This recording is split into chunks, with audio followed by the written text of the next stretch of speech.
भगवान की जय।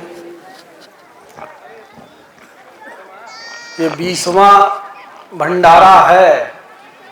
गुरु महाराज इसी दिन ये जयकर की धरती पर आए थे 22 नवंबर को 2006 में।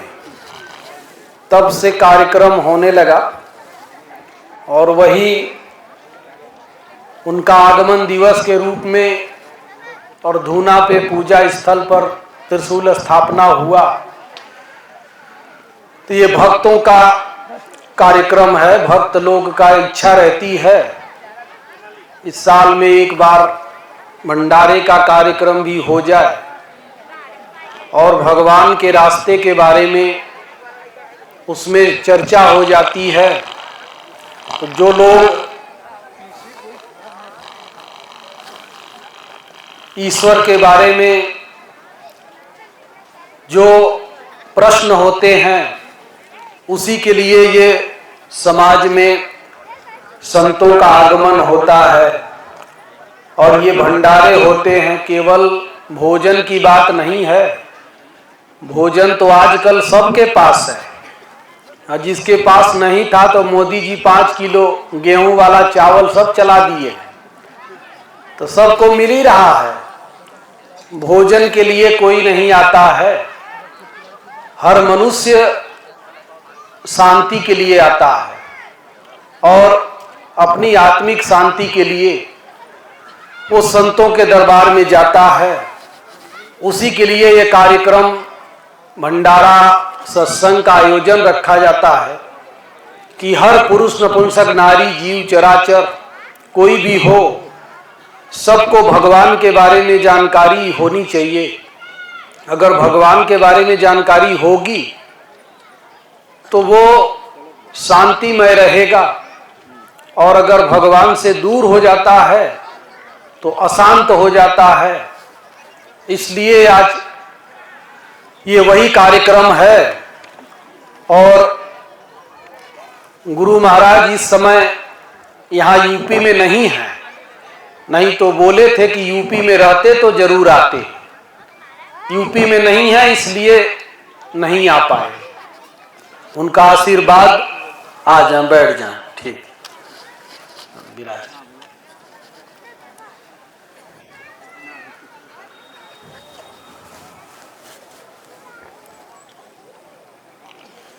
और जब आए थे तो एकदम यहाँ बियाबान जंगल था, कोई मिलता नहीं था जल्दी। और गुरु महाराज जिस दिन आए 22 को, कहीं सड़क नहीं थी, कोई साधन नहीं था। ये प्रमुख जी जेसीबी लेके आगे आगे पत्थर हटवाए थे, तब गाड़ी आई थी। और फिर जब चले गए गुरु महाराज तो बोले कि महाराज जी हम रास्ता भी बनवाएंगे और पानी भी लगवाएंगे। तो पानी भी लग गया, रास्ता भी बन गया। आज इतना बड़ा यहाँ पेड़ पौधे लग गए और ऋषियों मुनियों का अनादिकाल से जंगल में ही निवास रहा है। और कोई कुछ भी बोले लेकिन साधु महात्मा जंगल में ही रहते थे, किसी का नुकसान नहीं करते थे। नुकसान नहीं करेंगे, थोड़ा बहुत काम कुछ पड़ता है तो कोई चीज यहीं की यहीं रहेगी। ये जमीन कहीं ऊंचा हो जाएगा, कहीं नीचा हो जाएगा, लेकिन यहां से कहीं जाएगा, यहीं रहेगा। सब लोग चले जाएंगे, समय आता जाएगा। इसलिए ये धरती अनादिकाल से ऋषि मुनि महात्मा, ये विंध्य क्षेत्र बोला जाता है कि माता विंध्याचल का गोद है ये, और उसी में हम लोग बैठे हैं। माता पार्वती जन्मी तो संतों का अंबार लग गया उनके जहां जन्म हुआ था। सारे संत वहां आ गए। नदी के किनारे जंगलों में जब हिमांचल के घर में उनका जन्म हुआ तो सब लोग वहां संत ही संत आ गए चारों तरफ। और वही माता पार्वती का ही रूप, दुनिया में जितनी देवी हैं सब वही रूप है, उनके अलावा किसी का नहीं है। ये वो क्षेत्र है, इसमें अनादिकाल से संत रहे हैं। महापुरुष रहे हैं और भक्त भी रहे हैं।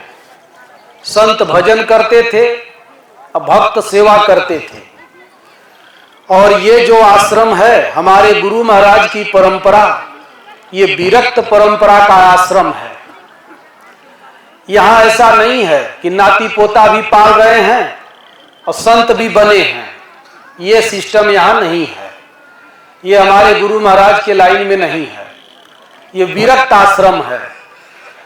मतलब यहाँ कोई गृहस्थी का कार्यक्रम, कोई जो है फैक्ट्री खोलना, ये सब नहीं होगा। ये सब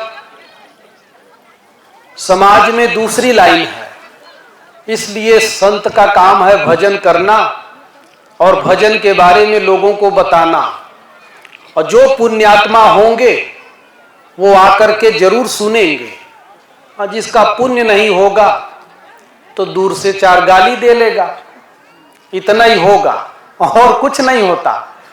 बुद्ध को, महावीर को, कबीर को, तुलसी को, मीरा को, सबरी को, सृष्टि का कोई भगवान धरती पे ऐसा नहीं आया जिसको गाली बुराई न मिली हो। सबको मिलती है, लेकिन हमको सही रहना चाहिए। गाली देने वाला का उसका स्वभाव है, उसका विचार है, वो अपना बंटवारा कर लेता है। अगर वो भगवान को समझता तो भगवान का भक्त समझ के आएगा। जब भगवान को जानता ही नहीं तो पार्टी खोजेगा, मजहब खोजेगा, जाति खोजेगा। यहाँ भगवान के यहाँ ही नहीं चलता, ये दुनिया में चलेगा। यहाँ पर तो भाई उसी का बोलबाला है, लेकिन जब आगे बढ़ोगे तब नहीं समझ में आएगा कि ये सब क्या है।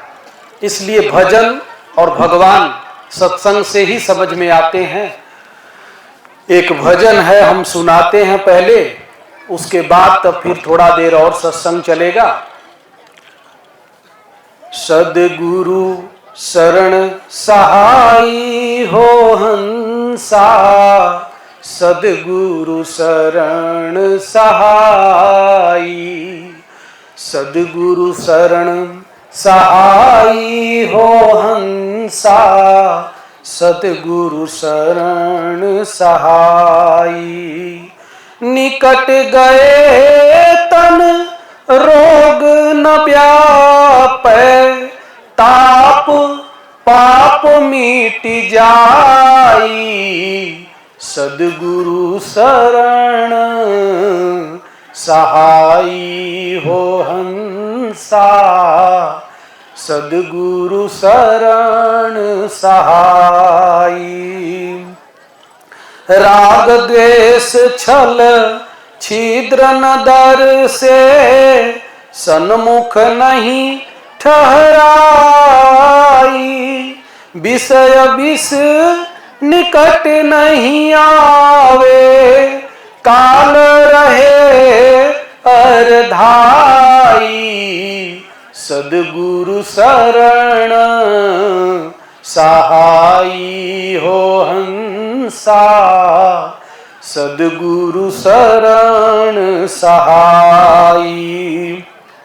वीर बैताल बाण नहीं लागे, वीर बैताल बाण गल जाई, यम के कोट डाई, अठवन पठवन मूठ न लागे, उलटिता ही धरि खाई हो हंसा, सद्गुरु शरण सहाई हो हंसा, सद्गुरु शरण सहाई। मोहिन वासी करण उच्चाटन, मारन मन पछताई, सद्गुरु चरण शरण की महिमा, काल उलटी चलाई, हंसा सद्गुरु शरण सहाई। जहाँ लगी काल कालिका के गुण, सब ही रहे उड़ाई। कहीं कबीर छूटे यम बंधन, सुकृत लाख दोहाई। हंसा सद्गुरु शरण सहाई। ओम श्री सद्गुरुदेव भगवान की जय। ये संत कबीर दास जी का भजन है। ये दुनिया में कोई न कोई सहायता के लिए किसी न किसी के पास जाता है कि हमारी सहायता करेंगे, हमारी मदद करेंगे। लेकिन ये संत कबीर कहते हैं कि सद्गुरु शरण सहाई हो हंसा। सद्गुरु की शरण हमारे आपके जीवन में सहायता करने वाली होती है। सद्गुरु की शरण में जो गया, जो भी जाता है, उसकी सहायता होती है, उसकी मदद होती है, उसको मदद करते हैं। इसलिए कहते हैं कि सद्गुरु शरण सहाई हो हंसा। अगर सद्गुरु के शरण में आप जाएंगे तो क्या मिलेगा, क्या आपको प्राप्त होता है? तो कहते हैं निकट गए तन रोग न व्यापै, ताप पाप मिट जाई। अगर सद्गुरु की शरण में आप चले गए, उनके निकट पहुंच गए, तो कहते हैं तन माने शरीर, शरीर में रोग, निकट गए तन रोग न व्यापै, ताप पाप मिट जाई।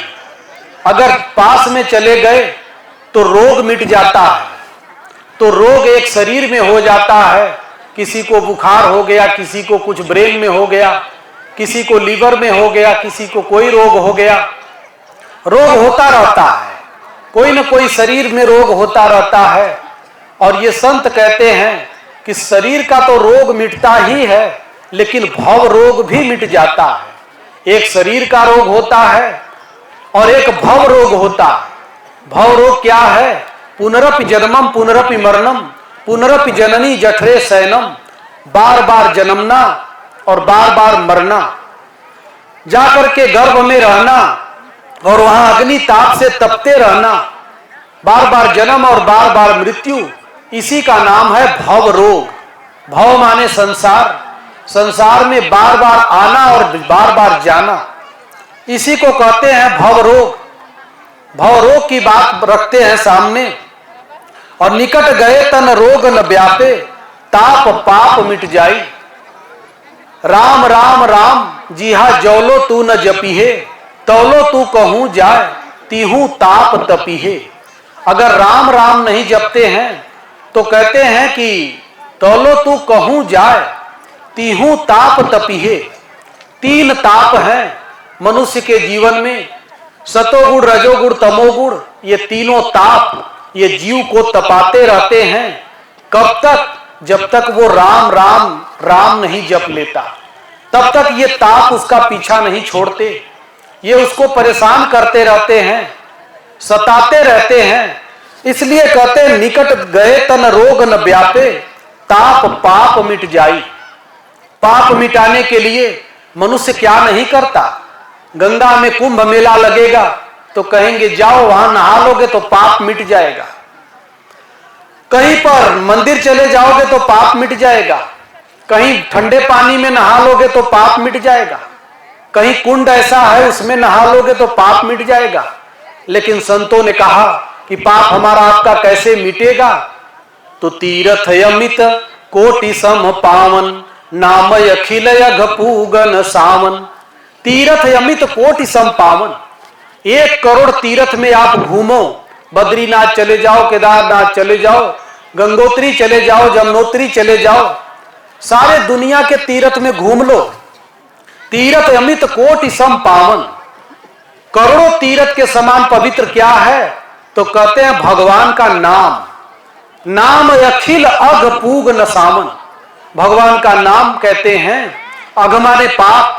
पाप को केवल नाम से ही मिटाया जा सकता है। बिना नाम के पाप नहीं मिटेगा। कुछ भी कर लो, पाप मिटाने के लिए आपको नाम जपना पड़ेगा।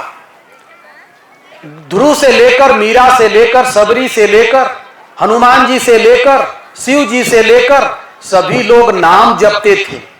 तुम पुण्य राम राम दिन राती, रटो सदा अनंग याराती। शिव जी रात दिन राम राम रटते थे, राम का जाप करते थे, ध्रुव जाप करते थे, प्रहलाद जाप करते थे, मीरा जाप करती थी, सबरी जाप करती थी। सभी लोग नाम ही जप करके परम पावन हुए और महान हुए। नाम जपने से ही सबको महानता प्राप्त हुई। तो अगर हमको आपको पाप मिटाना है, तब कहते हैं कि पाप मिटाने के लिए नाम जप करना पड़ेगा। नाम अखिल, अखिल माने होता है पूरा संसार, पूरे संसार का पाप आपको लगा हो, विश्वद्रोह लगा हो, अगर विश्वद्रोह को भी आप मिटाना चाहते हो तो भगवान का नाम जपना पड़ेगा। नाम जपो। उसी को कहा कि जप्यो पवन सुत पावन नामू, अपने बस करी राख्यो रामू।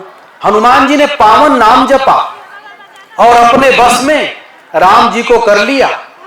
तो जब हनुमान जी जैसे इतने महान महापुरुष भी नाम जप करके ही कुछ प्राप्त किए, तो हमको आपको बिना नाम जपे कुछ प्राप्त नहीं हो सकता।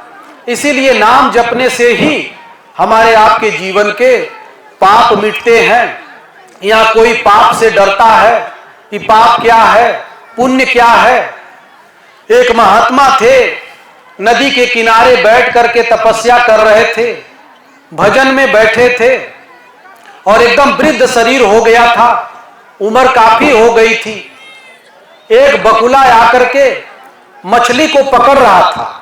मछली मारने का ज्यों नजदीक आया तो संत जी ने देखा और बकुले को उड़ा दिया। बकुला उड़ गया और बहुत भूखा था। मछली तो भाग गई, लेकिन बकुला कुछ देर बाद प्राण चला गया, मर गया। उसके बाद में संयोग की बात कि संत जी का भी शरीर छूट गया, वो भी खत्म हो गए। तो जब उनकी आत्मा गई यमदूत के सामने, यमराज के पास, तो उनको जो है जिंदगी भर भजन चिंतन किए थे, पूजा पाठ किए थे, उनको स्वर्ग मिलना चाहिए था, लेकिन यमदूत ने सुनाया कि आपको नरक में जाना पड़ेगा। तो महात्मा जी बोले, मैंने तो जीवन में कोई पाप नहीं किया, मुझे नरक में क्यों भेज रहे हो? तो बोले, आपने जीवन में कोई पाप नहीं किया, लेकिन अंत मति सो गति, अंत में जो मति में आता है वही गति होती है। यम यमवापि स्मरण भावम त्यजत्यन्ते कलेवरम तम तमे वेति कौन्तेय सदा तद्भाव भाविता। जो मरते समय जिसका स्मरण करके शरीर छोड़ता है उसी योनि को प्राप्त होता है। तो उस समय आपने ये गलती किया कि वो मछली जो थी वो बकुले की भोजन थी, बकुला उसको खा लेता तो जिंदा रहता, आपने उड़ा दिया, उसका पाप लग गया। तब वो अपने चेले को जो उनके गद्दी पर बैठा उसको स्वप्न में अनुभव में दिखाए कि देख बेटा मैं नरक में चला गया हूं। बोले क्यों? बोले इसलिए कि मैंने बकुले को उड़ा दिया, इसीलिए मैं नरक चला गया। तो चेला सावधान हो गया, ये विधि का विधान है, आज शरीर है कल नहीं रहेगा। चेले का भी नंबर आ गया, उसका भी शरीर छूटने का टाइम आया, तो फिर वही दृश्य सामने आ गया, वही मछली वही बकुला। और बकुला उस दिन भोजन मस्त किया था, लेकिन ऐसे ही खिलवाड़ में मछली को मारने के लिए गया। पेट भरा था लेकिन वो खिलवाड़ कर रहा था, खिलवाड़ में मछली को मारने लगा। तो चेला सोचा कि मैं उड़ा दूंगा तो मैं भी नरक जाऊंगा। तो चेला नहीं उड़ाया। वो भी जब शरीर छूटा तो यमदूत पकड़े, उनको भी बोले कि आप भी नरक में जाओ। बोले क्यों? बोले आपने उस दिन बकुले का पेट भरा था, लेकिन गटर मस्ती में वो मछली को मार रहा था, तब आपने बचाया नहीं, इसलिए आप नरक जाओ। तो वो भी चले गए नरक। तो वो अपने चेले को स्वप्न दिए, बताए कि देख बेटा गुरुजी उड़ा दिए तो चले गए नरक, हम नहीं उड़ाए तो चले गए नरक, तुम सावधान रहना, देखना। तो जब वो भी चेला बड़ा, काफी दिन तक बाद में फिर वही दृश्य, तालाब में मछली और बकुला, जब उस चेले के सामने आया तो उस चेले ने हाथ जोड़ करके बोला कि हे प्रभु, तुम ही मछली हो, तुम ही बकुला हो, हमसे कोई मतलब नहीं है, तुम ही मारो और तुम ही मरो, हम कुछ नहीं जानते। वो न्यूट्रल हो गया। जब वो न्यूट्रल हो गया तब यमदूत ने कहा कि तुम स्वर्ग जाओगे। तो जब इस दुनिया से न्यूट्रल हो जाओगे तभी स्वर्ग मिलेगा। पाप ओरी जाओगे, उड़ाओगे तो, और नहीं उड़ाओगे तो, दोनों तरफ से नरक में जाना पड़ता है। और इसलिए संत महात्मा ये कहते हैं कि न्यूट्रल होना पड़ेगा। जब न्यूट्रल हो जाओगे, न पाप न पुण्य, न धर्म न अधर्म, न ईश्वर न माया, दोनों के बीच में एक स्थान है। जब वहां पहुंच जाओगे तब फिर आपको नरक से छुटकारा मिल जाएगा। जितने लोग गया जाते हैं उनको बोला जाता है कि तुम्हारे पूर्वज नरक में बैठे हैं, गया चले जाओगे तो स्वर्ग चले जाएंगे। और जब मरते हैं तो कार्ड पे पहले ही लिख देते हैं हमारे पूज्य पिता स्वर्गीय, पहले इस कागज में स्वर्गीय लिख दिए और वहां नरक में छुटकारा दिलाने गया जा रहे हैं। तो भैया जब स्वर्ग लिख दिए कार्ड पर पहले ही, तो वो नरक में गए कैसे? अगर नरक में गए तो कार्ड में लिखना गलत है। नरक में बैठे हैं, वहां दान करो, पिंडा पारो, जाओ वहां गया में, तब वो स्वर्ग जाएंगे, तब उससे छुटकारा मिलेगा। ये सामाजिक लोकाचार है, केवल परंपरा है। असली गया का विधान रामचरितमानस में गोस्वामी जी कहते हैं, केवट गया तो नहीं गया, लेकिन गया घर बैठे बैठे कर दिया। कैसे गया किया? जब भगवान गए गंगा के किनारे तो चरण धोई जलपान करी, आप सहित परिवार पितर पार करी मुदित पुनि, प्रभु ही गयो ले पार। चरण धोई जलपान करी, भगवान का चरण धो लिया, उस जल को पी लिया और अपने परिवार को भी तार दिया और पितरों को भी, पूर्वजों को भी, सबको तार दिया। तो सब तरेंगे कैसे? राम के चरण से। ये गया भर में जाना एक हमारे विधान है, सामाजिक लोकाचार है। वो आप लोग करो, लेकिन उससे न पूर्वज को कुछ मिलेगा, न हमको आपको कुछ मिलेगा। राम से ही सब कुछ मिलेगा। राम का चरण धो लोगे तो पूर्वज भी तर जाएंगे, आप भी तर जाएंगे, आपका परिवार भी तर जाएगा। उनका चरण धो। राम के चरण को धोने के लिए बोला, क्या बोला? चरण धोई जलपान करी, आप सहित परिवार पितर पार करी मुदित पुनि, प्रभु गयो ले पार। और यही चरण धोने में ये दुनिया में बाधा आती है। बाधा कैसे आती है? तब कहते हैं राग द्वेष छल छिद्र न दर्शे, सन्मुख नहीं ठहराई। राग द्वेष, सुखानुस्वयी राग, दुखानुस्वयी द्वेष। जिससे हमको सुख मिलता है उससे हमको राग हो जाता है, हम उससे पास चले जाते हैं, और जिससे दुख मिलता है उससे हमको द्वेष हो जाता है। इसीलिए रामायण में जब लक्ष्मण जी भगवान राम बन जाने लगे तो उनकी माता ने उपदेश दिया कि बेटा राम की सीता की सेवा करना। तो कैसे सेवा करना? तो मन क्रम वचन विकार बिहाई, सकल प्रकार करे उसे ओकाई। मन से, कर्म से, वचन से विकार का त्याग करके राम की सेवकाई करना। तो विकार क्या थे? तो राग द्वेष ईर्ष्या मद मोह, जन सपने हुई न के बस होहु। राग द्वेष और ईर्ष्या। ईर्ष्या माने होता है जलन। एक आदमी शंकर जी का तपस्या किया, शिव जी प्रकट हुए तो बोले कि वरदान मांग लो। तो उसने कहा कि प्रभु हम वरदान चाहिए हमको कि हम जो चाहें वो हो जाए। तो शंकर जी सोचने लग गए, क्योंकि एक बार भस्मासुर को वरदान दे दिए थे, तो भस्मासुर आफत बन गया था उन्हीं के ऊपर।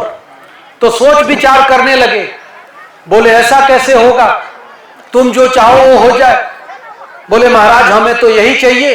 तो शंकर जी एक युक्ति लगाए, बोले ठीक तुम जो चाहोगे वो हो जाएगा, लेकिन तुम्हारे पड़ोसी को उसका दुगना होगा। मंजूर है? तो बोला हाँ महाराज मंजूर है, लेकिन हम जो चाहे वो हो जाए। तो वरदान दे दिए शिव जी। आया घर तो शिव प्रार्थना किया कि प्रभु हमारे 4 बीघे का प्लाट हो जाए। तो उसको 4 बीघे का प्लाट हुआ, पड़ोसी को 8 बीघे की रजिस्ट्री हो गई। तो रात भर उसको नींद नहीं आई। सोचा कि यार मेरे पास 4 बीघा, उसके पास 8 हो गया। फिर एक दिन बोला कि प्रभु मेरे खेत में ट्यूबवेल गड़ जाए, समरसेबुल लग जाए। तो पड़ोसी को 2 समरसेबुल लग गया, उस दिन भी परेशान हो गया। फिर उसके बाद एक दिन बोला मेरे दरवाजे पे एक कुआं हो जाए। तो एक कुआं हुआ, पड़ोसी को 2 हो गया। सोचा था रात ओत में अंधेरे में वही कुआं में चला जाएगा तो हार जाएगा, हमसे कमजोर हो जाएगा, नहीं गिरा। तब सोचने लगा कि कैसे हराऊं। तो कई दिन सोचते सोचते एक दिन इस निर्णय पे पहुंचा कि प्रभु हमारी एक आंख फूट जाए। तो जब उसकी एक फूटी तो पड़ोसी का दोनों फूट गई, दुगना होना था ना। जब दोनों फूट गई तब एकदम उस दिन खुशी मनाया कि आज मैं जीत गया, मेरे एक आंख है उसको दोनों फूट गई। इसी को कहते हैं ईर्ष्या। अपने पास नहीं है तो आप प्रयास करो, कमाओ, मेहनत करो, दूसरे से मत जलो कि फलनवा के पास इतना हो गया है, अब उसको कैसे पैर पकड़ के खींचें, कैसे बर्बाद करें। योजना मत बनाओ किसी को परेशान करने की, क्योंकि यहां बहुत दिन नहीं रहना है। होटल है, होटल कहते हैं किसको? होटल। आया और हो करके फिर टल जाओ, वही है होटल। होना और टलना, बस यही है संसार। यहां जो आया है एक 70-80 साल का होटल, एक 2-4 दिन का होटल, बस इतना ही है। इसी में सब महाभारत मचा दिए। तो इसी को कहते हैं राग द्वेष। द्वेष माने जो हमारे पास नहीं है और दूसरे के पास है तो हम उससे जल रहे हैं, इसी को कहते हैं ईर्ष्या। तो राग द्वेष ईर्ष्या मद मोह जन सपने हुई न के बस हो। राग द्वेष ईर्ष्या मद और मोह इनके बस में स्वप्न में भी मत होइए। अगर स्वप्न में भी इनके बस में हो जाएंगे तो ईर्ष्या मनुष्य को हो जाती है। ईर्ष्या हो गई। कबीर अपने समय में जब थोड़ा बढ़िया संत हो गए और जो बात बोलते थे वो हो जाने लगा, तो काशी के राजा उन्होंने संदेश दिया कि एक दिन कबीर को लाओ, हम भी उनका उपदेश सुनेंगे, उनकी वाणी सुनेंगे। तो जो राजा के इर्द गिर्द थे ना, आसपास रहने वाले, उनको चीटी काटने लगी कि अगर कबीर यहां आ जाएगा तो हम लोगों की सारी चीजें खत्म हो जाएंगी, हम लोगों का मान मर्यादा खत्म हो जाएगी, हमारी कोई इज्जत नहीं करेगा। तो सारे के सारे योजना बना करके अपना इकट्ठा हुए, एक षड्यंत्र रचे। जब जान गए कि राजा बोल दिए हैं कि कबीर को लाना है, तिथि निश्चित हो गई, तो सारे षड्यंत्री मिल गए। और षड्यंत्री मिल करके राजा के पास, तो वो बड़े नंबरदार थे, मतलब राजा के बड़े विश्वसनीय थे। राजा से उधर जाकर एक नाचने वाली पतुरिया को मिलाए, उसको 500 स्वर्ण मोहर दे दिए। अब बोले लेके जाओ, जब कबीर खूब प्रवचन दे रहे हो, सत्संग सुना रहे हो ना, अब जनता बैठी हो ये भगवान जी जैसे बुजुर्ग लोग बड़े बड़े, तो पेट में कपड़ा बांध लो, यहां मूसल का लोहा का बांध लो, कपड़े बांध दो पेट में, ऐसा लगे कि पेट में बच्चा है। पतुरिया कोई षड्यंत्र रचाए और जाकर कबीर के सामने बोलना कि अरे 9वां महीना लगा हुआ है, ये प्रवचने दोगे कि बच्चे को भी देखोगे। उसको सिखा दिए। अब वो जा करके कबीर को, वहां झोपड़ी थी और बाहर प्रवचन दे रहे थे, जनता बैठी हुई थी, सीधे सामने जाके खड़ी हो गई, यही बात कह दिया जो षड्यंत्री बोले थे। कबीर ने हाथ जोड़ा और जब सुने तो आधे उसमें से उठ के चल दिए। अरे हम लोग सोचते थे कि तो बहुत अच्छा संत है, ये औरत है इनके पास, और लगता है गलती में पड़ गए हम लोग। आधे भाग गए, लेकिन जो मन क्रम वचन से भक्त थे वो टस से मस नहीं हुए, बैठे रह गए कि हमारे गुरु महाराज के कोई औरत नहीं है, कुछ नहीं है, वो इतने दिनों से हम लोग भक्त हैं, सही रह गए। उसके बाद कबीर हाथ जोड़े, बोले माता जी ये झोपड़ी है 2-3, किसी में बैठ जाओ, यहीं बच्चा हो जाएगा। वो तो जान ही रहे थे कि क्या किया, बैठा दिए। 7 दिन कुटिया में रही, कबीर को खूब ठोकी बजाई, परीक्षा लिया नाना प्रकार का, लेकिन कबीर अपना भजन करते थे। 2 ठो फूल सुबेरे उसके पैर के यहाँ फेंकते, प्रणाम कर लेते थे। 7 दिन बीत गया। जब राजा का डेट आ गया तो कबीर चल दिए राजा के पास। तो बोली कि कहां जा रहे हो? तो कबीर बोले राजा के यहां निमंत्रण है, तुम यहीं कुटिया में रहो। तो बोली कि अगर तुम जाओ राजा के यहां माल छानोगे और हम यहां सूखी बट्टी खाएंगे, हम भी चलेंगे राजा के यहां। वो तो राजा के यहां के लिए, उसी के लिए पैसा दिया था। तो बोले ठीक है चलो। आगे आगे कबीर, पीछे पीछे वो पतुरिया चल दिया। गई वहां, राजा थोड़ा दूर पर बैठे थे, तभी कबीर को दिखाई पड़ गया और राजा साहब देखने लगे। इतने में जो खड़यंत्री थे वो जाके कान में राजा से बोले कि जिसको बहुत बड़ा संत आप समझते हैं, देखो औरत रखा है, पीछे पीछे चली आ रही है, वो लगी है। तो राजा ज्यों सुने गुस्सा गए, बोले अरे ऐसा बात है कि लौटा दो, हम सत्संग नहीं सुनेंगे, उनका उपदेश नहीं सुनेंगे, लौटाओ लौटाओ। तो जाके सेनापति मंत्री बोल दिया कबीर से। कबीर लौट चले। जब लौटे तो पतुरिया को न जाने क्या हो गया, वो दौड़ी दौड़ी आई राजा के पास और वो पेट में का कपड़ा उपड़ा खोल के सब फेंक दिया और उसके बाद स्वर्ण मोहर भी वहीं फेंक दिया। कहा जिंदगी भर तथा थैया करके नाच गाना करके पेट पालती हूं, एक महापुरुष के पीछे झूठ मूठ का मैं इतना बड़ा कलंक बन रही हूं, इसलिए ये काम हम नहीं करेंगे। उसकी आत्मा गवाही नहीं दिया और सब राजा के सामने फेंक दिया। बोली कि वो निर्दोष संत है, उन पर कोई दोष नहीं है, ये सब मुझे पैसा दिया गया था और ये देखो एक कपड़ा बांधी थी मैं पेट में, बच्चा उच्चा कोई नहीं है मेरे पास। तब राजा बोले था कौन? बोले आपके जो आसपास खड़े हैं यही सब खड़यंत्री जो पंडा पुजारी थे, कि कबीरवा की वाणी सुन लेगा राजा तो फिर हम लोगों की दाल नहीं गलेगी, वो उधर भक्त हो जाएगा, हम लोग दो कौड़ी के हो जाएंगे, राजा भगत हो जाएगा। बस राजा बोले कबीर को बुलाओ बुलाओ। सेनापति मंत्री जाकर के बुलाने लगे। कबीर ने कहा नहीं अब मैं नहीं जाऊंगा। बोले नहीं आपको बुला रहे हैं। बोले कुछ भी हो, इतना उपदेश क्या कम है? बोले आपने कहा उपदेश दिया? बोले जाके राजा से बोल दो कि राजा को कान का कच्चा नहीं होना चाहिए, जांच करना चाहिए, पहले देखना चाहिए, उसके बाद बोलना चाहिए। अब मैं नहीं जाऊंगा। चले गए झोपड़ी में। दूसरे दिन राजा साहब उनकी झोपड़ी में गए, जाके बैठकर विधिवत सत्संग सुने, उनकी वाणी सुने और जिंदगी भर के लिए भक्त बन गए, उनके पास आने जाने लगे। तो इसी का नाम है ईर्ष्या।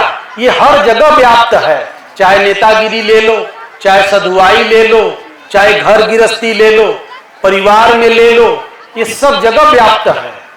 जहां थोड़ा किसी को देखा कि ये ठीक ठाक है तो उसके पीछे खड़यंत्री लगते हैं, इसी जलन के मारे, ईर्ष्या के मारे। अब ईर्ष्या जो कर लिया वो कौन सा दुर्गुण नहीं लगा देगा, क्या नहीं बोल देगा। तो इसीलिए कहते हैं कि राग द्वेष ईर्ष्या मद मोहु जनि सपने हुई इनके बस होहु।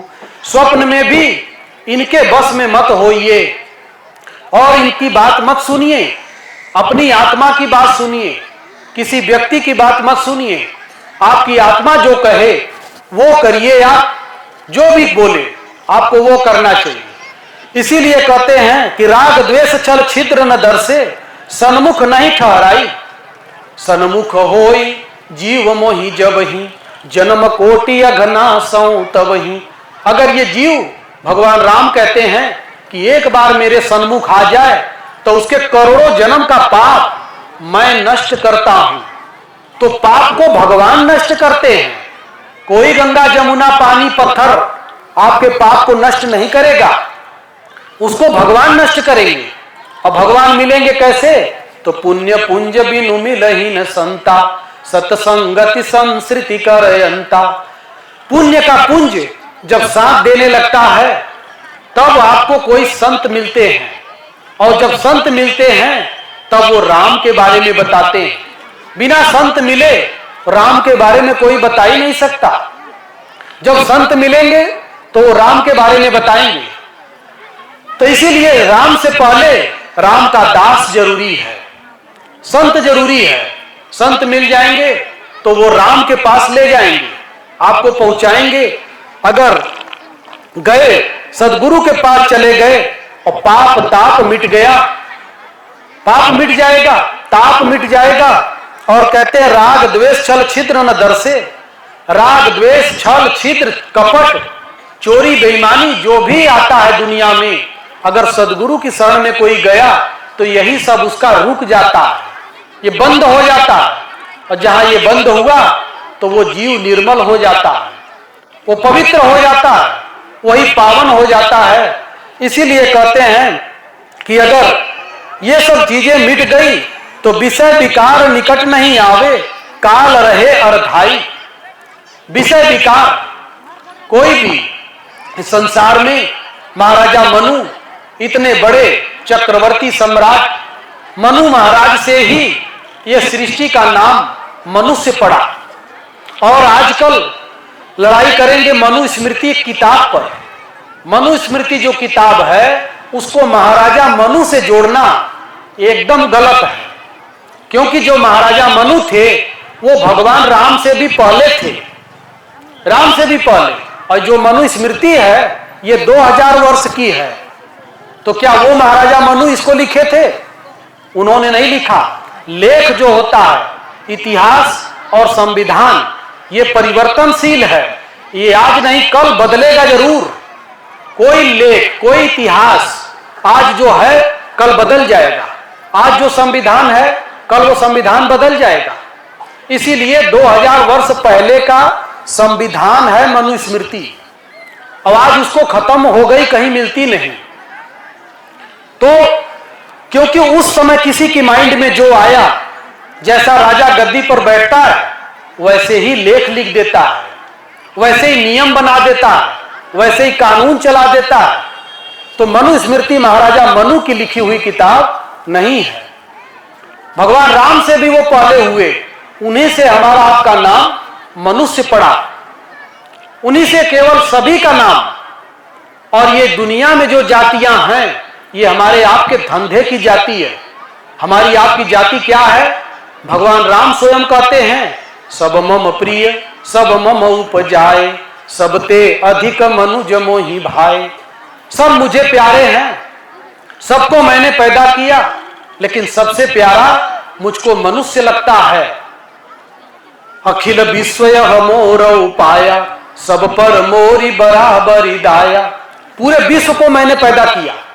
तो ये सृष्टि में जब से इतिहास मिलता है तब से ये मिलता है कि भगवान सबसे पहले वो कहते हैं कि राजा के रूप में आए, और राजा से ही पूरी सृष्टि का निर्माण हुआ। उसी राजा में से, पुत्रों में से जो भजन चिंतन पूजा पाठ करने लगे वही ब्राह्मण बन गए, पंडित कहलाने लगे, और अलग से नहीं आए। और गीता में भगवान कहते भी हैं कि नरा नाम नराधिपा, नरों में राजा मुझे जान। मतलब मनुष्यों में भगवान ही राजा है, और उन्हीं राजा से ये सृष्टि, पूरी सृष्टि चली, उन्हीं से सृष्टि का संचालन हुआ। तो सबसे पहले भगवान का ही अवतार राजा के रूप में हुआ, और उसी राजा से पूरा संसार चला। तो जो इस धरती पे जन्मा है वो राजपुत्र है, राजवंश है, राम का वंशज है, कृष्ण का वंशज है। जो त्रेता में राम थे वही द्वापर में कृष्ण हुए। यहाँ एक अहीर एक ठाकुर कहके के लड़ाते हैं, बोल करके झूठ मूठ का। जो राम थे वही तो इतिहास में आता है कि वही कृष्ण थे, उन्हीं की आत्मा। और जो लक्ष्मण थे बाद में बलराम हुए। ऐसे रोज पढ़ाते हैं, और उधर झगड़ा भी लगा देंगे कि नहीं अहीर दूसरा है, फलाना दूसरा है। कोई दूसरा नहीं है, सब एक पिता के पुत्र हैं। एक नूर से सब जग उपजा, कौन भला कौन मंदा। एक ही नूर से हिंदू, मुसलमान, सिख, ईसाई, बौद्ध, जैन, जो भी आप लिखो, लेकिन ये सब राजवंश के ही हैं, सब राजाओं से ही उत्पन्न हुए हैं। वो मुसलमान कहो, ईसाई कहो, लेकिन सब हैं इसी में। वहां इंग्लिश में उसको किंग बोलते हैं, हिंदी में उसी को राजा बोलते हैं, उर्दू में उसी को बादशाह बोलते हैं, हिंदी में राजा बोलते हैं। बादशाह कहां से आया? राजा ही का तो नाम बादशाह है। तो सब राजा से ही तो है, और कहीं कोई नहीं है। तो इसलिए महाराजा मनु वो भगवान उनके रूप में अवतार लिए, और उन्हीं से 3 पुत्रियों से ये सृष्टि पट गई। महाराजा मनु की 3 पुत्रियां, उन्हीं से सारा संसार पैदा हुआ। इसीलिए हम आप मनुज कहलाते हैं, मनुष्य कहलाते हैं। उसके पहले टाइटल कुछ और थी, मनु से ही मनुष्य कहलाए। इसलिए किसी प्रकार का संतों के जीवन में भेदभाव नहीं होता। और ये दुनिया में कपड़े के लिए लड़ाई, कटिंग के लिए लड़ाई, कोई कटिंग बाल कैसा कटा दिया तो बोलेगा ये इस्लाम धर्म, मूछ कटा दिया तो इस्लाम, मूछ रख लिया तो सनातन। बताइए, कटिंग को सनातन और इस्लाम बना दिए, ड्रेस को जो यूनिफॉर्म था इसको सनातन बना दिए, और काला वाला मुसलमान का, भगवा वाला हिंदू का। और ये जो बनाते हैं उनका धर्म से किसी दूर से भी जानकारी नहीं है कि धर्म क्या है। धर्म के बारे में जानते ही नहीं, धर्म से उनसे कोई मतलब नहीं है, उनको अपनी छाप से मतलब है। हम जैसे खाते हैं वैसी पूरी दुनिया खाए, हम जैसे पहनते हैं वैसे ही पूरी दुनिया पहने। इसी के लिए कत्लेआम करते हैं, रात दिन कत्लेआम। और कोई भगवान ऐसा नहीं होता जो आप उसकी पूजा न करो तो आपको सताए। अगर सताता है तो वो शैतान है, भगवान नहीं सताएगा। अगर उसकी पूजा नहीं करोगे तो भगवान न्यूट्रल हो जाएगा, कुछ बोलेगा ही नहीं, चुप हो जाएगा। और अगर हम पूजा नहीं किए और हमको सताने लगा तब तो ये बदला ले रहा है। भगवान कभी बदला लेते हैं? वो कभी बदला नहीं लेते। कंस को जब मक्खन दूध दही देना बंद कर दिए तो कोड़े मारने लगा, हमला कर दिया। और था कौन हो? निशाचर। वो भगवान था। भगवान कभी आपको कोड़ा नहीं मारेगा कि हमसे देवता रूठ गया। कभी कभी लोग कहते हैं कि महाराज देवता नहीं पूजा दिए तो देवता रूठ गया। जो रूठ जाए वो देवता नहीं होता, वो क्या होता है? शैतान। शैतान रूठता है और शैतान ही परेशान करता है। भगवान कभी रूठता नहीं है आपसे। आप पूजा नहीं दोगे तो न्यूट्रल हो जाएगा, काम करना बंद कर देगा, आपके पीछे पड़ के आपसे बदला थोड़ी लेने जाएगा। उसका काम ये नहीं है, ये काम है शैतान का। वो भगवान कभी बदला नहीं लेते। इसलिए ये चीजें मन में नहीं रखना चाहिए कि भगवान हमसे पूजा नहीं किए तो रूठ गए। वो रूठेंगे नहीं, वो जहां हैं वहीं बैठ जाएंगे, चुप हो जाएंगे, कुछ बोलेंगे नहीं। और पूजा करोगे तो जो तुम्हारा कर्म होगा उसका हिसाब देंगे, और जब नहीं करोगे तो न्यूट्रल हो जाएंगे। इसीलिए ये भ्रम त्याग दो कि भगवान कभी हमको आपको सताएगा, मारेगा, परेशान करेगा। जब भी सताएगा तो शैतान सताएगा। और जो ये कहते हैं कि किसी को काट दो तो भगवान खुश हो जाएंगे, और किसी का धन हड़प लो तो भगवान खुश हो जाएंगे, कोई भगवा पहनता है काला कपड़ा पहना दो तो भगवान खुश हो जाएंगे, कोई खुश नहीं होगा। उसकी परंपरा खुश होगी। केवल जो उसके छाप तिलक है वो कहेगा कि हमने इतने आदमी को हिंदू से मुसलमान बना दिया, वो बोलेगा। तो ये किसी मालिक का आदेश नहीं है, ये मनुष्य का आदेश है। और मनुष्य के आदेश में और मालिक के आदेश में बहुत बड़ा अंतर होता है। इसलिए कहते हैं कि विषय विकार निकट नहीं आवे, काल रहे अरधाई। काल बैक हो जाता है, काल पीछे चला जाता है, काल मर जाता है। कौन? जब सदगुरु की शरण में आप पहुंच जाते हैं। काल नहीं खाएगा। राजकुमार एक घोड़े पर बैठकर, एक आश्रम था और थोड़ी दूर पर उनका राज्य था, महात्मा रहते थे। तो घोड़े पर बैठकर राजकुमार रोज सुबेरे जाकर के महाराज को मत्था टेक कर प्रणाम करके तब भी कोई काम करने जाते थे। ये उनका नियम बन गया और रोज ऐसे ही करते थे। एक दिन नहाने धोने में, थोड़ा बातचीत करने में कुछ लोग आ गए ज्यादा, तो राजकुमार को देरी हो गई। तो महात्मा जी का नियम था कि राइट टाइम अपने आसन से उठ करके अंदर बैठ जाते थे भजन करने। तो महात्मा जी भजन करने चले गए। जब गए तो उनका सोफा रखा हुआ था, कुर्सी। तो राजकुमार ने प्रणाम किया। महाराज तो अंदर चले गए थे, लेकिन सोफे में से आवाज आई, पानी में डुबोता पत्थर में रगड़ता, तेरे दिल में है क्या मैं जानता हूं।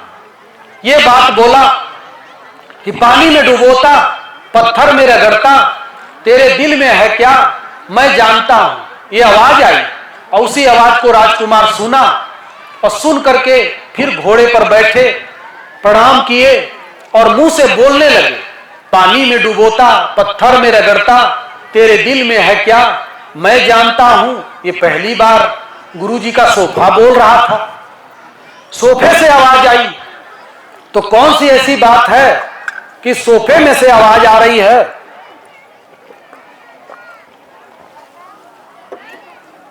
यही बोलते बोलते जैसे आगे बढ़ रहे थे तो उनका दुश्मन झाड़ी में आड़ में बैठकर, वहां पानी था, पानी में तलवार अंदर डालता था, फिर तलवार को पत्थर पर धार दे रहा था कि रोज दर्शन करने जाता है, यहीं से लौटेगा, यहीं मारूंगा, गर्दन कट जाएगी। झाड़ी में छिप के बैठा था। जहां जोर जोर से राजकुमार की आवाज निकली, पानी में डुबोता पत्थर में रगड़ता, तेरे दिल में है क्या मैं जानता हूं, तो वो सावधान हो गया कि यार ये तो अंतर्यामी है राजकुमार, ये जान गया मैं ही तो तलवार को डुबो रहा हूं पानी में, और मैं ही जो है कि उसका गला काटने के लिए पत्थर में धार लगा रहा हूं। अब तो खैरियत नहीं है, जान गया तो घोड़े पर है, तलवार भी लिया होगा, मार देगा, मैं ही मर जाऊंगा। वो झाड़ी में छुपा दिया तलवार और रोड में आ गया सामने। अब इतने में राजकुमार पहुंच गए घोड़ा लेकर, तो सामने आकर के प्रणाम किया। रुक गए राजकुमार, बोले राजकुमार मुझसे महान भूल हो गई, बड़ी गलती हो गई। बोले क्या हुआ? बोले मेरे मन में पाप आ गया था। बोले क्या? बोले आपकी हत्या करने के लिए। मैं ही तलवार को पानी में डुबा रहा था, पत्थर पे रगड़ रहा था आपकी गर्दन काटने के लिए। तब राजकुमार को चटकना लगी कि ये गुरु महाराज के सोफे में से आवाज आई थी और मैं जोर जोर से बोलते हुए आ रहा था, और इसने उस आवाज को सुनकर इसकी भावना चेंज हो गई। इसको ये लगा कि मैं ही अंतर्यामी हो गया, जान गया मन की बात। इसलिए बोले भाई तुम क्यों मुझे मारना चाहते थे? तो बोला कि कुछ ऐसे ऐसे कारण था और कुछ लोगों ने मुझे ऐसा बोला कि तुम राजकुमार को ऐसे ऐसे मार दो तो हम तुमको इतना महल देंगे, पैसा देंगे, इसीलिए हम आए थे। तब ले गए हो राजकुमार, उसको बोले तुम मेरी सेना में चलोगे? बोला क्यों नहीं चलेंगे, और उसी को ले जा करके अपनी सेना का सेनापति बना दिए। जो पानी में डुबा रहा था तलवार, रगड़ रहा था कि मारूंगा गर्दन कट जाएगी, और उसी को सेनापति बना दिए।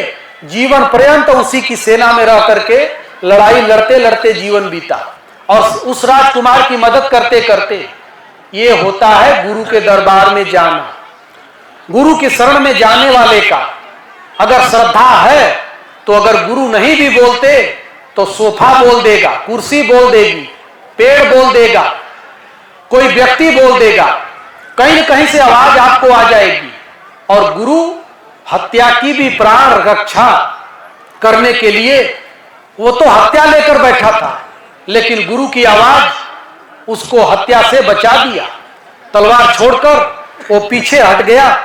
तो इसीलिए कहते हैं कि विषय विकार निकट नहीं आवे, काल रहे अरघाई। काल भी वहां बैक हो जाता है, पीछे हो जाता है।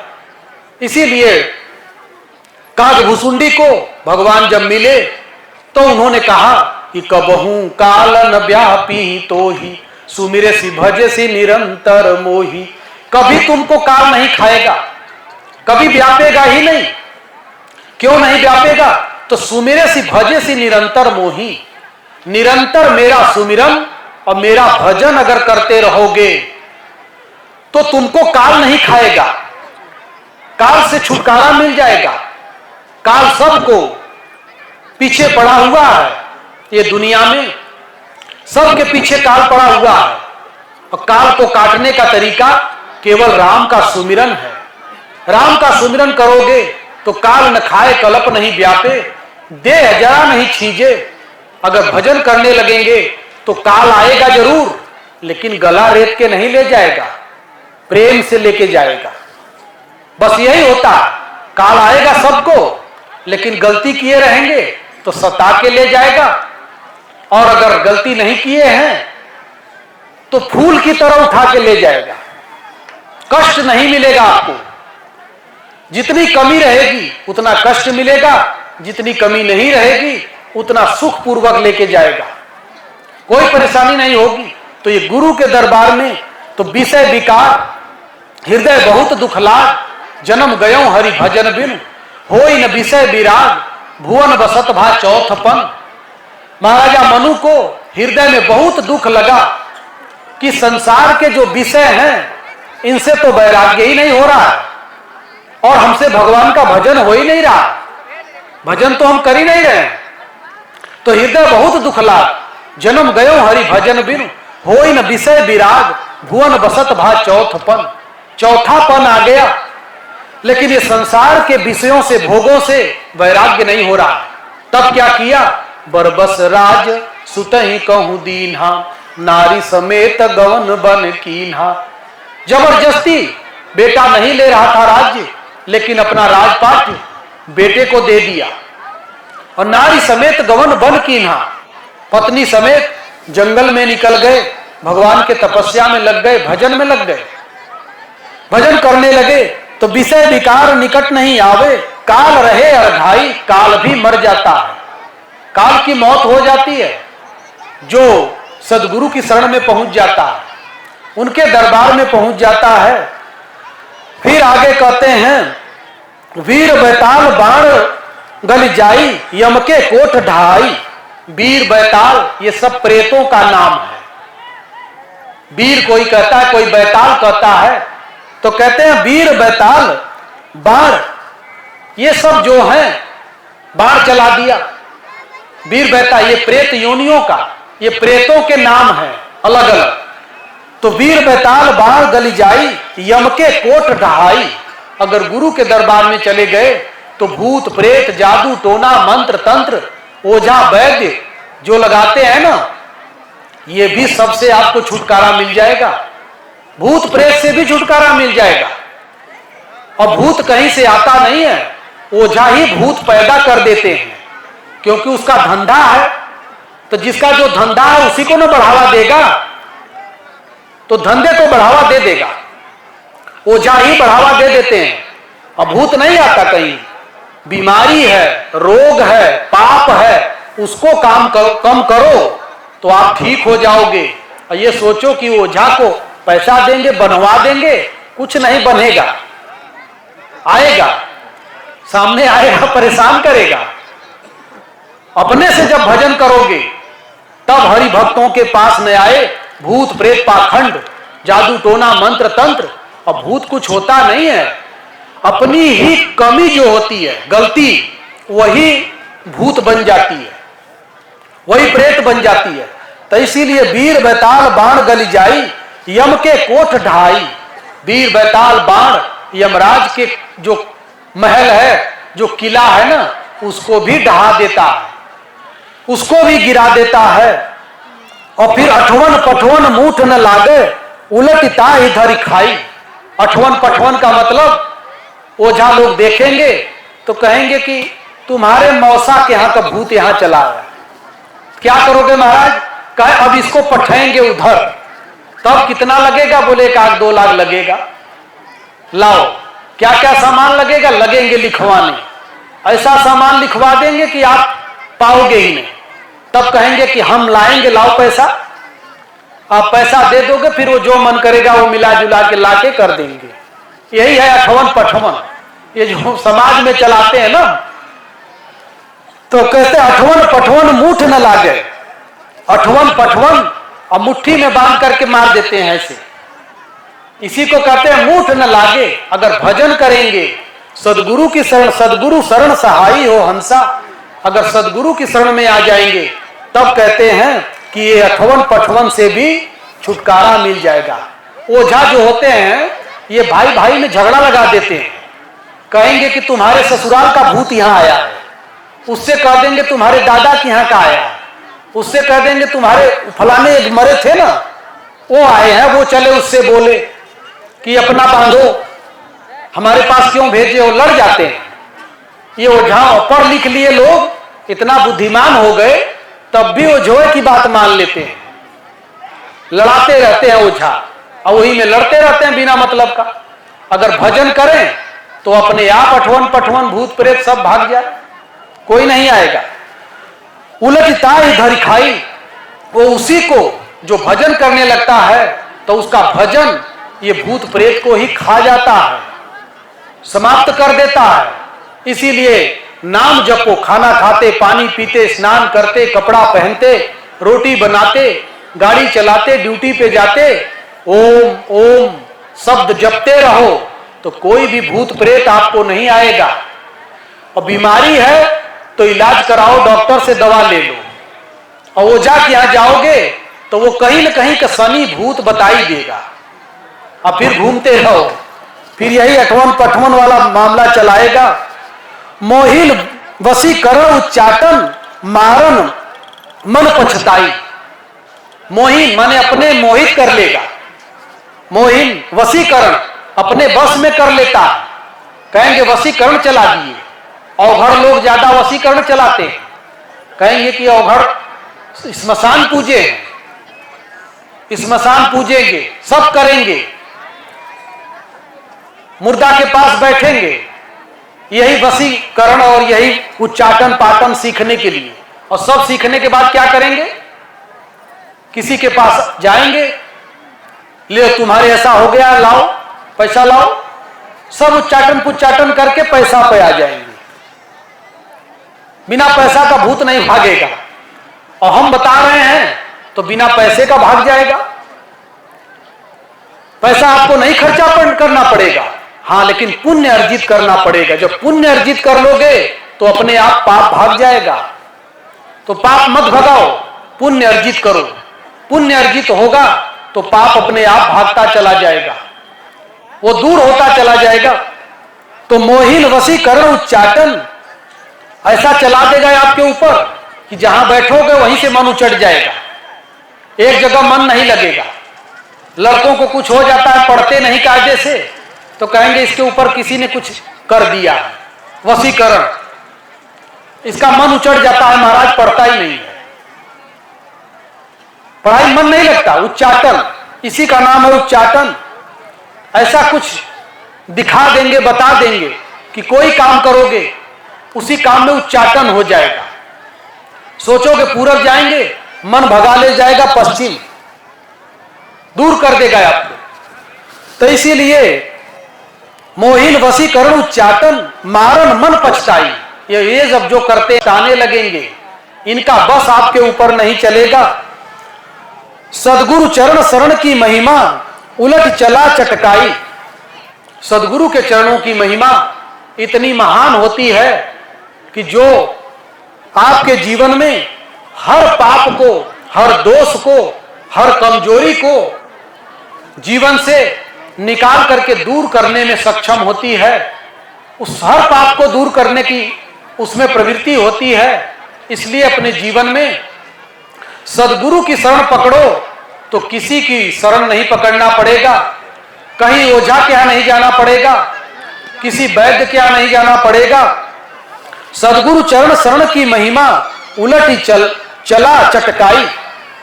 सदगुरु के चरणों की महिमा इतनी महान होती है, और अगर सदगुरु नहीं है जीवन में तो देव ऋषि नारद इतने बड़े संत हो गए, बहुत बड़े संत हो गए, लेकिन जब भगवान के पास जाते थे तो जहां बैठते थे भगवान उसी जगह को धुलवाने लगते थे कि इसको धुलो।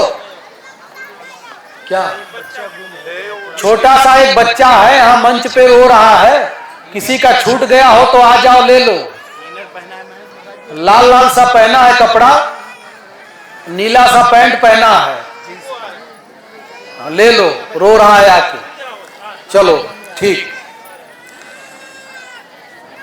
तो नारद ऋषि जब भगवान के पास जाते थे तो भगवान उसी जगह को धुलवाने लगते थे। जब उसी जगह को धुलवाएं तो एक दो बार उन्होंने देखा तो उन्होंने कहा कि जहां मैं जाता हूं उसी जगह को भगवान धुलवाते हैं, जहां मैं बैठता हूं।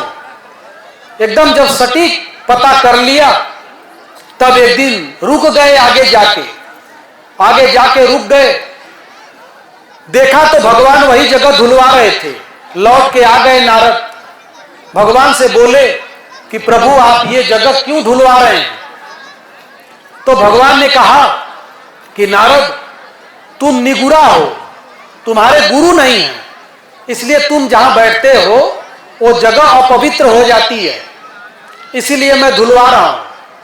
तब बोले नारद कि प्रभु मेरा गुरु कौन है, कहां मिलेंगे? तो भगवान बोले गंगा किनारे चले जाओ, वहीं तुमको गुरु मिलेंगे, और जब गुरु मिलेंगे तो माला पहना देना, प्रणाम कर लेना। गए गंगा किनारे खड़े हो गए, गुरु की याद करने लगे कि गुरु महाराज आएंगे, दिव्य मूर्ति हैं, कैसी मूर्ति होगी, वो कैसे होंगे, ऐसे उनका याद करने लगे। इतने में एक मल्लाह मछली मारने वाला काला भुजंग मोटा सा जाल बगल में दबाए, उसमें दो चार मछली भी थी, और वो लेकर के उधर से गाना गाते हुए आ रहा था।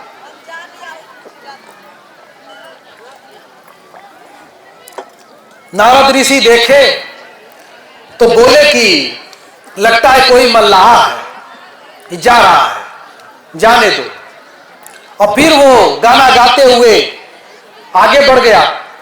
उसके बाद खड़े रहे नारद, और भगवान की प्रेरणा थी। उस दिन फिर कोई नहीं आया। जब कोई नहीं आया तब गए भगवान के पास, भगवान से बोले प्रभु आपने कहा था गुरु आएंगे, वहां तो कोई आया ही नहीं। बोले कोई नहीं आया, कोई तो आया था। बोले अरे प्रभु वो तो एक मल्लाह आया था, मछली लिया था दो चार जाल में, और दुर्गंध भी आ रही थी, वही आया था, उसके बाद तो कोई नहीं आया। तो भगवान बोले नारद तुम चूक गए, वही तुम्हारे गुरु थे, एक बार चूक गए तुम। बोले प्रभु फिर कोई रास्ता? बोले देखो अगर इस बार चूक गए तो अगले जन्म में गुरु वही मिलेगा, और एक जन्म लेना पड़ेगा तुमको, फिर भी वही गुरु मिलेगा। तब नारद बोले ठीक है प्रभु, अगर एक चांस आपने दिया है तो मैं जा रहा हूं। और गए नारद, माला लेके खड़े हो गए, और मन में सोचते जाए कि हे प्रभु देखो वही मल्लाह ने आ जाए, मल्लाह ने आ जाए। इतने में वही मल्लाह आ गया। तब नारद सोचे कि अब माला डाल दें गले में कि एक जन्म का इंतजार करें, फिर गुरु यही मिलेगा। तब मन में से वहम खत्म हुआ, और जाके चरणों में गिर गए, माला पहना दिए।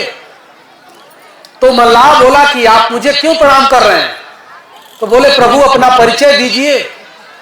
तो परिचय दिया तो उन्होंने कहा कि गुरु भगवान शिव प्रकट हो गए, वो मल्लाह नहीं था, वो भगवान शिव थे, और नारद ऋषि को अपना लिए।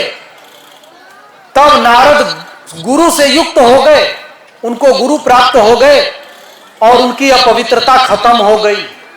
तो इसीलिए वंदे बोधमयम नित्यम गुरुम शंकर रूपिणम यमाश्रितो ही वक्रोपी चंद्रा सर्वत्र वंदते। गुरु ही शिव होते हैं, और ये दुनिया में अगर भगवान को कोई भी इशारा करता है तो भगवान केवल दो जगह है, तीसरी जगह भगवान नहीं है, तीसरी जगह लोक परंपरा है। वो दो जगह कौन सी है भगवान के लिए? या तो भगवान की याद करेगा कोई तो सीधे उसका चेहरा ऊपर उठेगा। भगवान को याद करता है तो क्या करता है? कोई खिलाड़ी शतक बना देता है तो ऊपर ऐसे उंगली करता है, झुकाता है सिर, ऊपर ताकता है, मतलब भगवान ऊपर है। या तो ऊपर है और जब प्रार्थना करेगा तब उसका हाथ जाता है यहां दिल पर। किसी भी धर्म में हो, जब प्रार्थना करेगा तो उसका हाथ दिल पे जाएगा। और हिंदू धर्म में सबसे पहले कहा गया अस प्रभु हृदय अछत अविकारी सकल जीव जगदीन दुखारी। वो जो प्रभु है वो हृदय में रहता है। तो हमारे ऋषि मुनि, हमारे महापुरुष, हमारे पूर्वज ये सृष्टि का जब से निर्माण हुआ तब से कह के गए कि भगवान हृदय में है। अंग्रेज भी हाथ हृदय पर रखते हैं, मुसलमान भी हाथ हृदय पर रखते हैं और या तो ऊपर रखते हैं।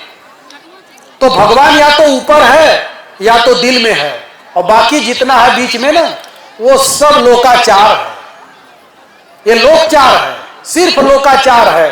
मंदिर, मस्जिद, गुरुद्वारा, दरगाह, ये सब जो बने हुए ना, ये मनुष्यों के बनाए हुए लोकचार हैं। इसलिए ईश्वर या तो ऊपर या तो दिल में। माता मीरा ने क्या कहा? औरों के पिया परदेश बसत हैं, लिख लिख भेजे पाती, मोरे पिया मोरे हिये में बसत हैं, ना कहूँ आती न जाती, राणा जी मैं तो गिरधर रंगवा राती। जब गिरधर के रंग में रंग गई तो कहती है मेरा जो परमात्मा है वो मेरे हृदय में रहते हैं, वो मेरे दिल में रहते हैं, वो भीतर है, वो बाहर नहीं है। इसीलिए भगवान या तो ऊपर है या तो दिल में है, तीसरी जगह उस स्थान नहीं है उनका, और ना वो तीसरी जगह होते हैं। इसीलिए कहते हैं कि सदगुरु चरण शरण की महिमा उलट चला चटकाई। ये दुनिया को उल्टा होकर के सदगुरु के चरणों की महिमा को पकड़ लिया। जहां लगी काल कालिका के गुण सब ही रहे उराई। जहां तक काल और कालिका ये प्रकृति, इसके जो गुण थे वो सब समाप्त हो गए, सब उराई। उराई का मतलब खत्म हो जाना, सब मिट गए, सब समाप्त हो गए।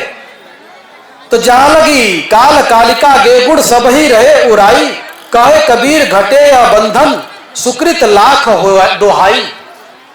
ये बंधन जो जीव को बंधन बंधा हुआ था ये कट गया, और सुकृति माने पुण्य होता है। जब पुण्य प्राप्त हो गया तो ये दुनिया का बंधन समाप्त हो गया। इसलिए दुनिया में मनुष्य को ऋषियों ने कहा कि सबसे बड़ी चीज होती है उसका जुबान।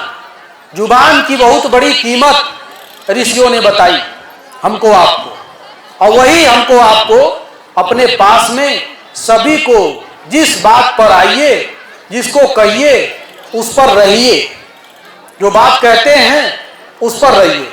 तो कहे कबीर घटे या बंधन, कटे छूट जाता है बंधन, सुकृत लाख दोहाई।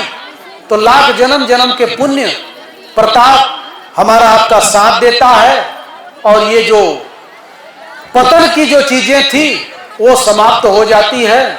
इसलिए कहते हैं कि सदगुरु शरण सहाई हो हंसा।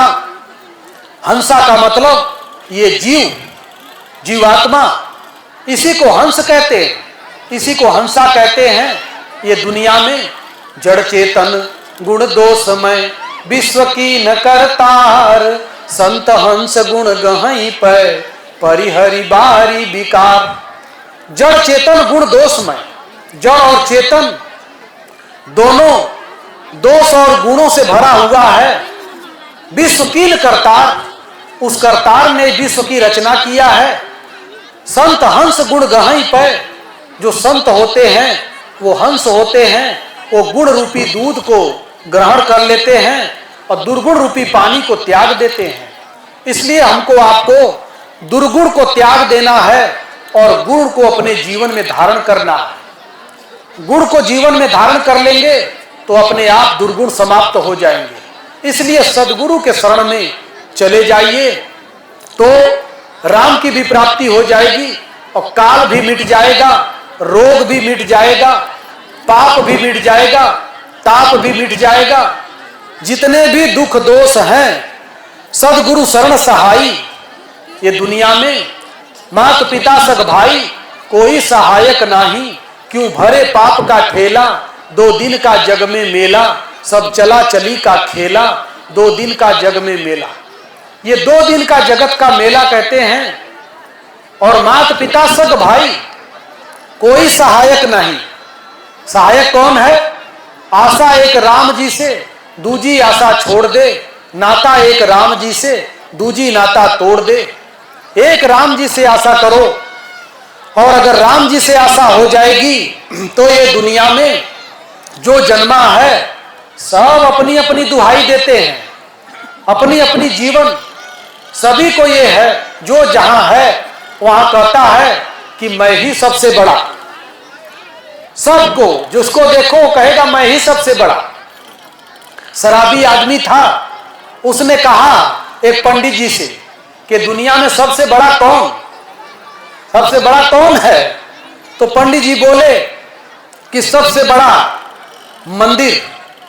तो बड़ा मंदिर सबसे बड़ा, तो धरती पर क्यों खड़ा? धरती पर क्यों खड़ा? बोले नहीं, मंदिर नहीं। तब बोले कौन? बोले सूर्य। बोले सूर्य जब सबसे बड़ा तो बादल ने क्यों ढका? उसको बादल ने क्यों ढका? फिर उनका निरंतर हो गया। ऐसे ही पूछता जाए, फिर बोले कि सबसे बड़ा माता पिता। बोले माता पिता, तो माता पिता लड़के के सहारे क्यों पड़ा? शराबी था, पूछता जाए, वो पंडित जी परेशान हो गए। तो पंडित जी बोले भैया तू ही बता दे कि धरती पर सबसे बड़ा कौन है? कहा कि एक बोतल पी के जो दोनों पैरे पर खड़ा, वही सबसे बड़ा। बस एक बोतल पी लिया और दोनों पैर पे खड़ा है, तो समझ लो वही सबसे बड़ा है। ये ऐसे होते हैं शराबी, जब पी लिए तो फिर यही भाषा निकलती है। इसीलिए अपने जीवन में नशा और मूर्खता, यही दोनों गरीबी का कारण है। अपने जीवन से नशा भगाओ और साक्षरता लाओ तो जीवन सुखी हो जाएगा। और जब तक निरक्षर रहोगे और नशा करते रहोगे तब तक फिर धन नहीं आएगा पास में।